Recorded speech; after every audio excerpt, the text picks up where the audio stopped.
Les pays africains peuvent-ils réellement rembourser la totalité de leur dette extérieure?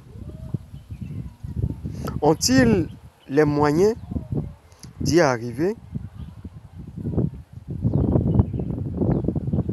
Salut à toi, cher PDG. Je t'espère en bien bonne santé. Moi, je vais bien. Seulement, je me questionne. Et tellement je me questionne, je me suis permis de venir aussi vous questionner. Permettez-moi de vous poser une question et aidez-moi à réfléchir sur cette question que je viens de poser. La question de l'introduction. Je suis sous un baobab, cette plante millénaire qui, comme l'Afrique, a vraiment des racines aussi solides qui l'amènent à braver toutes les saisons, toutes les intempéries et, je dirais, vents et marées.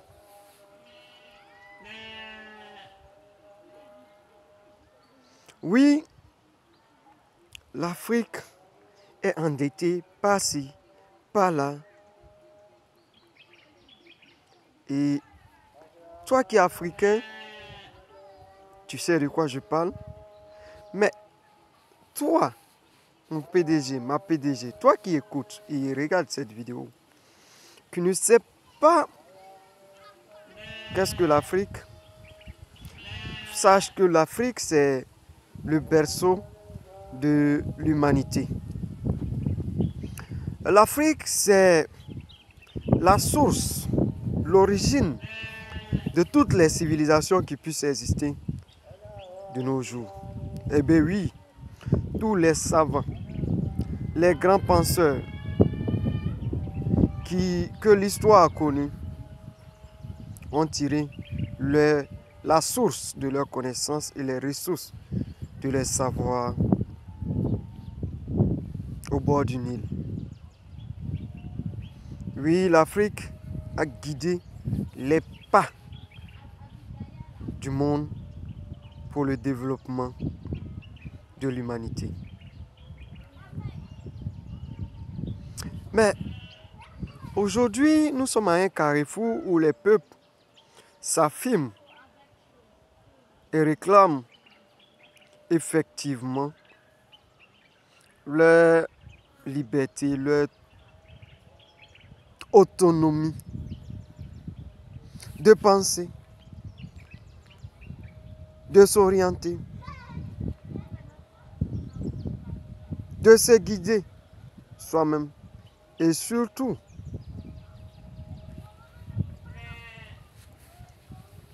de vouloir ou ne pas vouloir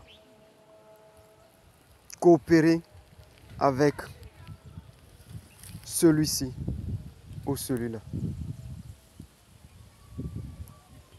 Oui, quelqu'un va dire, n'est-ce pas une manière de dire je me préfère? Non. L'Afrique ne peut pas être noisue dans le désert. D'ailleurs, l'Afrique accueille tout le monde. Mais comment cette Afrique est arrivée à s'endetter pendant qu'elle a payé de lourds prix pour défendre ou pour aider au développement de certains continents, de la plupart des autres continents?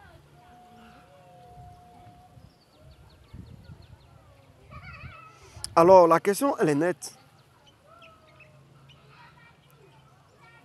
Peut-on arriver, sinon l'Afrique, les dirigeants, les pays africains peuvent-ils arriver à rembourser les crédits?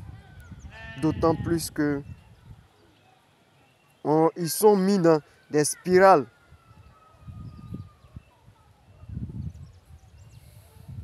Dans des labyrinthes. À ces questions ou à cette question cruciale, tu me permettras, vous me permettrez, cher PDG, de nous aider ensemble à répondre. Et je propose comme réponse que oui, chaque pays africain, sinon l'Afrique dans sa solidarité, dans son union d'action, peut entièrement rembourser le crédit, les dettes, par des décisions, par des actions et même avec de la liquidité. Oui, le président de Burkina Faso vient de nous démontrer, à travers de leur président, le président de la transition, Ibrahim Traoré, en remboursant près de 4,8 milliards de dollars de dettes extérieures. 4,8 milliards. C'est beaucoup d'argent en francs CFA. Mais il a remboursé cela. Sans aller voir d'autres puissances, comme on le dit, pour prendre de l'argent pour venir rembourser. Mais tout en se basant surtout sur les ressources internes à son pays. Soyez salués, Capitaine Traoré. Nous espérons que nous, en tant que jeunes, cela sert de leçon, nous sert de leçon. Parce que qui dit un pays dit plusieurs personnes. Mais ça part, comme Karl Marx pouvait le dire, je paraphrase, si chacun, chaque individu agissait à maximiser ses profits, la société se développerait. Parce que les profits aussi de la société allaient s'augmenter. Donc, la leçon à tirer, c'est que nous, jeunes, devons savoir que la force qui va nous permettre de nous développer n'est pas externe à nous-mêmes. Ça se trouve en nous, dans notre éducation, dans notre culture. Je dirais même dans nos traditions souvent.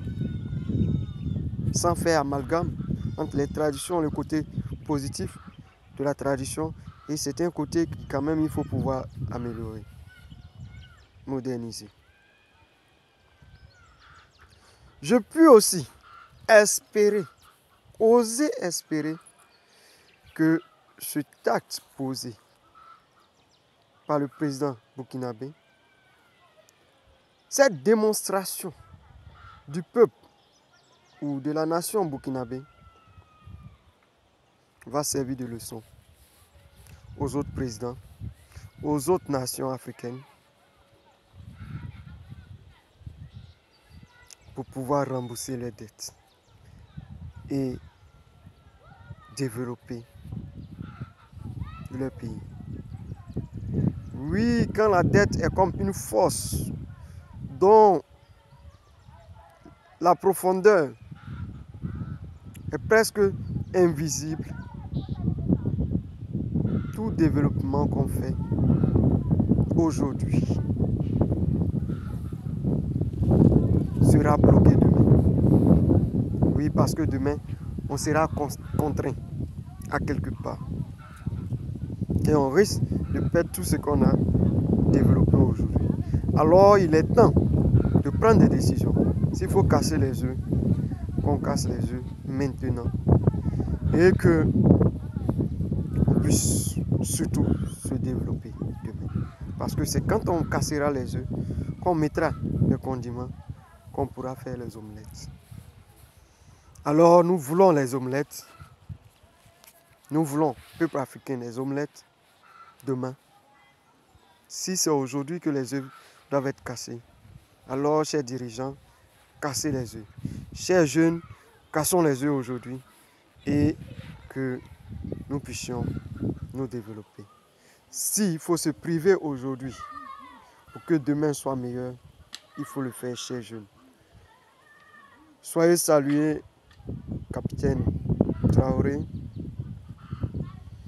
Vive Ibrahim Traoré et que vive le Burkina. La patrie ou la mort, vous allez vaincre.